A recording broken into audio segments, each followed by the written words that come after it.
Uday, what are the key challenges pharma companies face today, especially as they aim to balance profitability with accessibility and patient outcomes? The challenge has been with us from inception, I think. Brutal truth is the number of patients who would benefit from an innovation never get it, not all of them. So you never get 100% of all of those patients. So that's why, in a way, this is a sector where there's always something to fight for. There's always an additional effort to make. And why aren't all those patients reaching it? Affordability is often cited, but it's also access, it's also awareness. There are social factors, demographic issues. There could be so many issues. And as I said earlier, I think one of the things Hmm.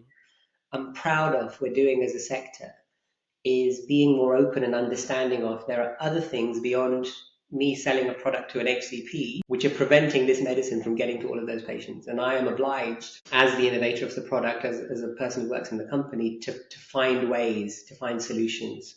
The company I work for today, Boehringer Ingelheim, we have a huge commitment to access to medicines.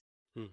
So we work in partnership with lots of different groups. We make sure through our clinical development programs as well, before it became quite a few years ago, it became a requirement by the FDA that you have to have diversity in your trials. Bringing one even before that was actively looking to bring diverse patients in because and we saw this with the pandemic, when patients don't see themselves reflected in the trials, naturally they get concerned. They don't think this trial relates to me, right? So it's very important the trial represents the diversity of the population you're going to treat, Yes.